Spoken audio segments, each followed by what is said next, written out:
He would only take milk and fruits. He was austere in this way. So the Lord Jesus found out about this. He said, "Who is this person? Why is he here? Who will I live in here?" The Shmuel said, "Oh, it's okay. This is brahmachari. He's very nice. He's very austere. He's very simple. He only takes milk and food. Lord Jesus to turn it together. Milk and fruit? I can't be deceived by milk and fruits." The whole point is that we can do some kind of austerity, some kind of difficulty, some kind of thing to try to provoke the attraction of God. But ultimately, it's only by this devotional service, doing something that's pleasing to Him on His terms. Does anybody know how we can know what the Lord devotional service is pleasing to the Lord?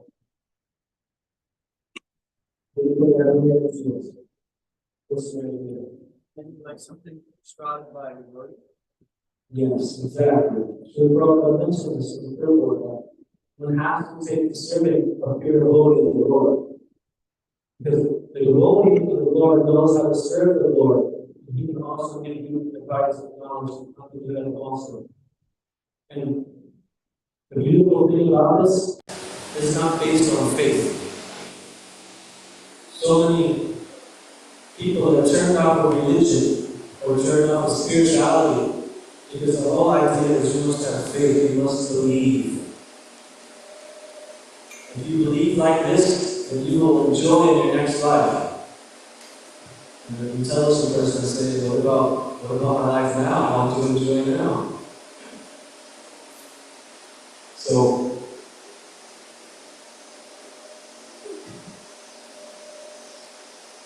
if I bring the most sweetest, most tastiest cake right here for everyone now, and I'm telling everyone, this is the best cake you've ever eaten in your life, the most sweetest, most popular.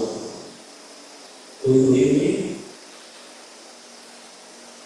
You shouldn't believe me. Why trust me in your own life? And how do you know if it actually is the sweetest, the greatest cake you ever had? By tasting it, yes. Exactly. So similarly, with this process of devotional service, how do we know that something's actually there? We have to taste it. So the devotees of the Lord carry the way to actually attain the Lord, and they're giving us also that process. And if we have enough faith just to hear from it and apply that process to our life, then we can also get that same taste. How would it?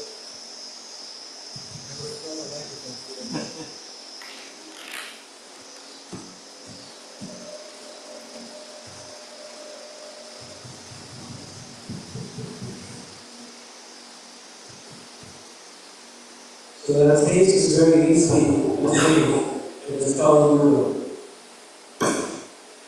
For those who don't know, this is called Yuga. It's the age of degradation. Everywhere you look, there's problems, low consciousness, wars, arguments, addiction. People just lost in life, not knowing what to do. But everybody thinks they know exactly what to do. So, in this age, it's very easy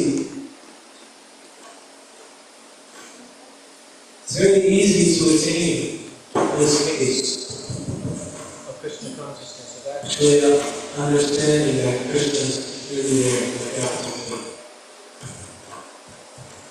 Hare Krishna, Hare Krishna. And the way to do that is by chanting this Hare Krishna Mahamantra. Hare Krishna, Krishna Krishna, Hare Hare, Hare Rama, Rama Rama, Hare Hare. So the scriptures describe how God is not different from His name. Just by chanting Krishna's names, Krishna is actually here with us. When we hear that sound vibration, we're allowed to enter our consciousness is directly associated with the Supreme Personality of God. Directly. Now we may not always perceive it that way, because we have our conditioned nature. We're used to seeing the world in a certain way through our own filter, through our own lens. But the more we can chant with all of our attention and focus in our hearts, and allow them to enter deeply into our consciousness. It can touch our heart in the most beautiful ways. And very quickly, one will lose interest in all sorts of material pursuits, material pleasures. See, material pleasures always have a beginning and an end. It's always short-lived. We desire something, and we want it so much, so strongly, so we work hard to get it. And when we get that thing, how long before it's not enough? And it just didn't fulfill us. Or it actually brought more distress than it did bring pleasure. So, when we take to Krishna consciousness, it can be very difficult at first because seemingly we have to give up so many things that we do for satisfaction and pleasure and freedom. But a wise person will see that these things actually are just botherations. It brings more difficulties in our life. And it's very funny. I remember before I moved into the temple, personally, I see, okay, here's the devotees. They're bald, they're wearing the same clothes, they do the same thing. And where's the freedom? Where's the fun? I don't want to be like that. But it's almost like a paradox, where it seems like this person gives up their freedom and their independence. But actually, they gain more independence. And the people who are seeking independence in the material world are becoming more and more dependent upon material nature, which doesn't lead to satisfaction. So, Srila Prabhupada mentioned this in the purport that we just read. Liberation. It means coming to the spiritual status of life. When one is on that spiritual platform, one might have hankers, no lens for anything. Probably right now, half of us in the room are hankering and lamenting for so many things. Oh, we know this class be done, we know be over, we know prasad arrive, we're lamenting, oh, why did I let Krishna speak? It's so boring, hurts my ears. Hankering and lamenting, hankering and lamenting. The one is on the spiritual platform, not the hankers nor laments. He sees everything coming as the divine will and mercy of the Lord. The Lord is directly in my life, controlling everything. So he looks to see the Lord's hand in his life. And in that way, Krishna says in the Bhagavad Gita, one who sees him in everything, he's never lost to him, and vice versa.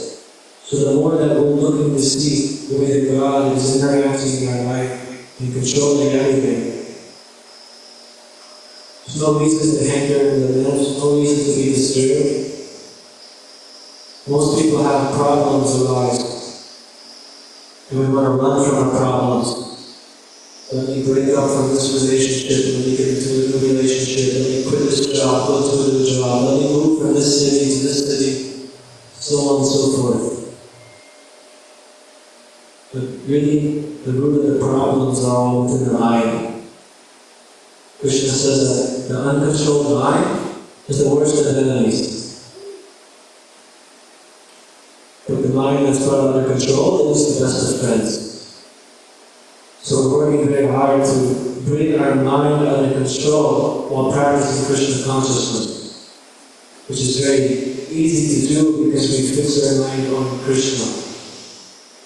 Whereas people who take to other forms of meditation and spiritual advancement, it requires sitting still, controlling the mind, controlling the senses, cutting everything out, and just being with yourself. I don't know about everybody else, but it's going to be very difficult. After a few minutes of thinking, oh man, I want to get up and do something. Or maybe you have a nice meditation and you feel peaceful, but then an hour later, 2 hours later, you're like, alright, let's go to the bar, let's go run, let's go do this, let's go do, to sit in that way all the time is very, very difficult. So this process of Krishna consciousness is very easy. Because from day one we're engaging our senses with so many sources of pleasure and satisfaction by engaging our senses in the service of Krishna. We have wonderful feasts, we have wonderful music, wonderful chanting, wonderful philosophy to discuss, wonderful devotees to associate with. Everything is wonderful. The only thing that's not wonderful is our vision, our consciousness.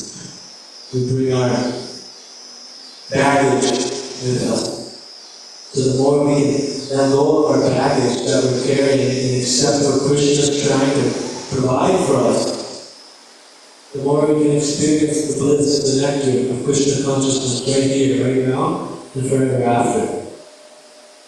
But when we're holding on to our own ideas of how I'll enjoy, how I'll get to that special time when life is just going to be golden and perfect and great. Spoiler alert. It's always out in front of you. You're always chasing happiness. And happiness is already with you. You are happiness by nature. Everything we're looking for outside of us is illusory. It's very similar to, you ever seen like these cartoons where they have a donkey and he's got a carrot on a stick in front of his head? Or a horse, and he's chasing it, and he's walking, he's getting close, and he's not there. This is what it's like when we're trying to pursue material pleasures. It comes and it goes, it comes and it goes, it comes and it goes. But when one takes to Krishna consciousness, you can experience the bliss all the time. And that's achieved by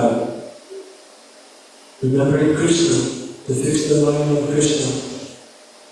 And Krishna says very easily, very conclusively in the Bhagavad Gita that this is known by devotional service.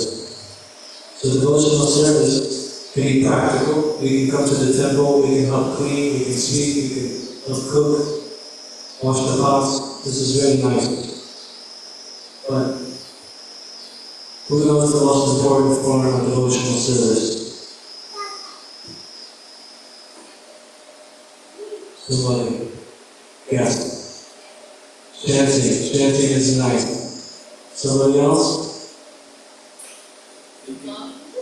Thinking. Well, Hare, Shabda. How else would we know devotional service if it wasn't for Hare? We may take the chanting and we have a great experience, but then right after this we go outside, we start smoking a cigarette, we go to a sports game, we waste our time in some other way. Hearing. Hearing was what allows the Krishna Katha to enter our ears, enter our heart, and provoke a change of consciousness, and can eradicate all of our anxieties, fears, worries, doubts, and bring about a joyful state of self. And this human form that we find ourselves in is very special because we can hear in this way. Animals, cats, dogs, squirrels, they all have ears also. But they can't hear, they can't understand philosophy. So you can go speak to a parrot, you can get to memorize the whole Bhagavad Gita. But what does he actually know? He doesn't understand the conclusion of the Bhagavad Gita. The Prabhupada mentions in this purport that this knowledge of Krishna, scholastic knowledge will not help you. Just because you've been trained in school, you're very intelligent, you've read so many books, you're only by devotional service. One time actually, there was a great scholar, and he had a question about the Bhagavad Gita. And he went to go see Bhaktisiddhanta Saraswati Thakur, who was the Guru Maharaj of Srila Prabhupada. So when he arrived, he saw his devotees, brahmacharis, cleaning all the meeting paraphernalia, polishing this metal, cleaning it, shining it. And he went to go see Maharaj, and he wanted to ask this question. And he said, okay, but first you go help them. You go help them in the kitchen and scrub and wash these pots and clean them nicely. Then you come and talk to them. So he went to go scrub and doing these talks, assisting the devotees. And when he was done, he went to speak with Maharaj, and Maharaj asked him, "So, do you still have a question?" And he was smiling in joy, because by him performing the devotional service, the question got automatically answered for him. Because Krishna sits within the heart of all the entities. He provides knowledge, remembrance, and forgiveness. But specifically for the devotee, he destroys the ignorance that's there and lights the path for us to come back to him. Prabhupada was asked, what is the qualification to see God, to know God? Do you know his answer?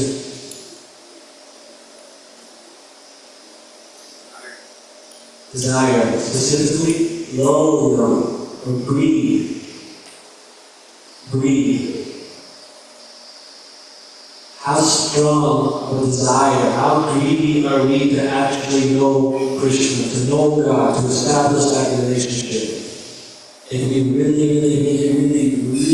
want that, Krishna will be eager to bring us back to us, eager to give us the knowledge, eager to remove all the obstacles. But the tendency is, we find ourselves in a difficult situation where we're afraid, we're confused, we're lost, and we say, God, if you're there, I'll do anything for you. Please help me out of this problem. And then we make it out of the problem, and then we say, oh, wait, I'll do that later, I want to have some more fun first. So, if we can maintain that eagerness at all times, Krishna is very easily pleased and very easily attained. In this way, one can actually conquer Krishna in a way. What I mean to say by conquer Krishna is that one's intense love and devotion for God can be so strong that God, the master of all, the controller of all, the all-knowing being, all-opulent being, will be eager to serve you. Not that we're aspiring to accept His service for our own benefit, but we're accepting His mercy to provide the path for us to come back to Him so that we can continue to serve Him. Because we know that by serving Krishna, what's the byproduct? We become happy. But if we're doing service to try to become happy, what's the byproduct? Frustration, yes. So this is the purification of a devotee, is that when we actually apply the scientific process, you take to serving Krishna, you will become happy. You actually do that, you'll see results. But to the degree you're doing it because you want to be happy, you want to be in the center, me. Frustration. But the one who's sincere, Krishna is there to guide us and help us to come along on that path. So He'll help us through those frustrations and realize our shortcomings. That actually, I am envious, I am prideful, I am a greedy person. To be honest, before I came to live in the temple, I didn't think I had a problem with envy or lust or any of these things. I thought I was just a normal person like everybody else. Then, removing all the external stimulations and going deeper to control the mind and pursue Krishna, you see all this residual junk within your heart. And by realizing that within yourself, you can look into the world and see it within everybody else. You see, we're not all so different after all. The external manifestation is different according to our desire to enjoy this material world. So, some people may have a female body, a male body, white body, black body, hippo body, giraffe body. It's all just based on our desire to try to get some kind of enjoyment, which will ultimately lead in disappointment and frustration, so then we think, oh man, that horse is enjoying pretty well. I want to go take the body of the horse, then I'll be able to enjoy. Or this musician, this famous athlete, they're enjoying. Maybe if I was in their position, then I'd enjoy. And like this, we go from one body to another body to another body. But a wise person sees that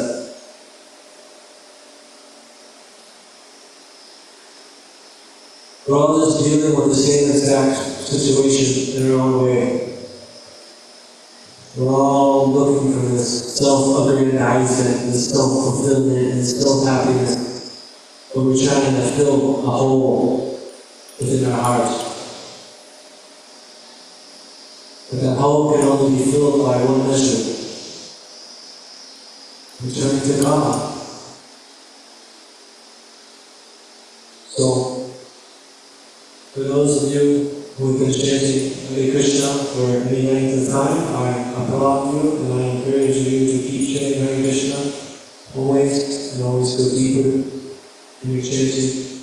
For those who this is the first time or are new or haven't taken chanting very seriously, I encourage you to go deeper in your chanting. Pick up your Japa, go deeper, see what this is really all about, because it's so simple and straightforward and so sublime that one could just miss it, could just pass right before them and miss the greatest opportunity. But for one who actually is interested, he says, okay, maybe there's something there, let me try, let me go deeper. Then you won't be disappointed. Everybody wants adventure. And what adventure is there in the material world? I used to do traveling Sankirtan, distributing books. We travel all around the country, distributing Chinese people. And I tell them I'm a traveling monk. And they say, oh, that's awesome. I want to travel too. I want to live in a van. I want to travel. And they miss the whole monk part. And they say, I want to travel. But from my perspective of traveling as a monk, I can see no matter where I go, it's all the same. Okay, maybe there's different kind of trees, people have a different accent, people have a different skin tone, but it's all the same. Everybody's facing the same form of happiness and running from the same forms of distress in just different shades of colors.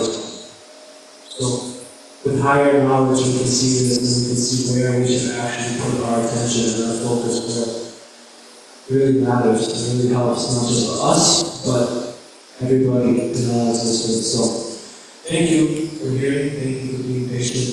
If anybody has any comments or questions or doubts, we have a few minutes for discussion. If not, we could just chant some more Hare Krishna.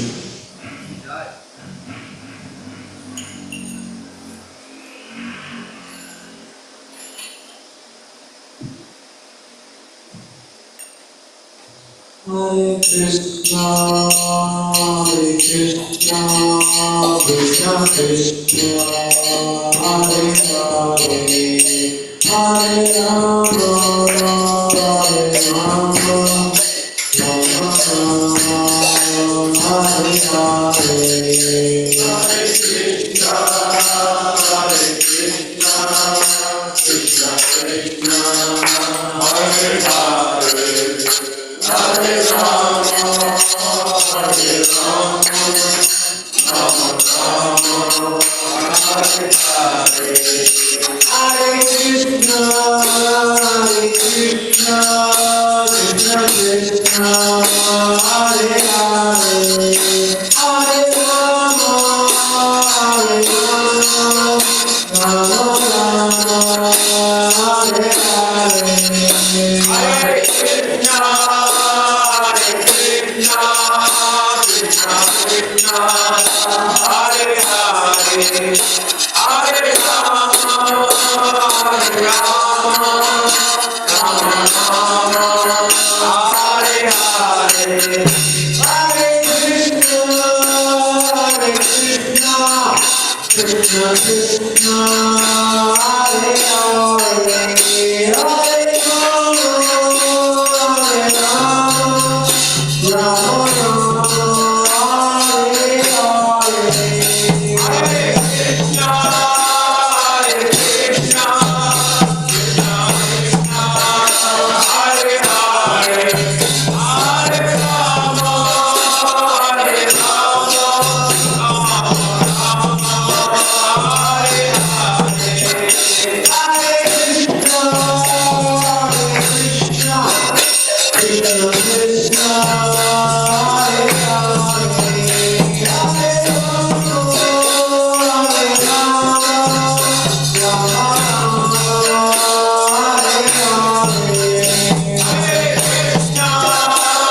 everybody for coming to the Sunday program. Now we will have the Adela de Prasada feast. So everybody can please line up and we can serve wonderful prasadam too. And yeah, make arrangements for everybody to sit and honor the prasadam.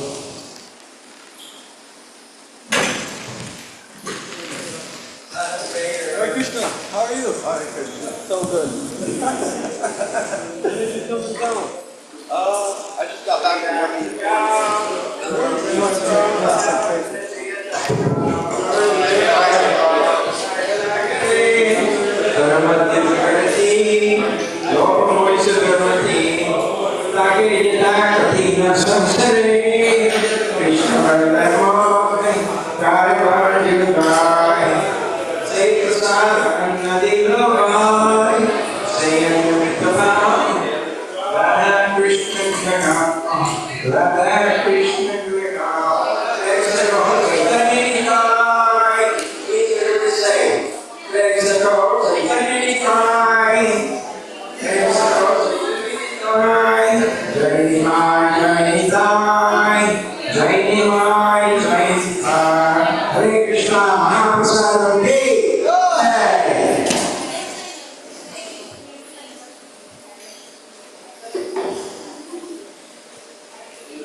Yeah.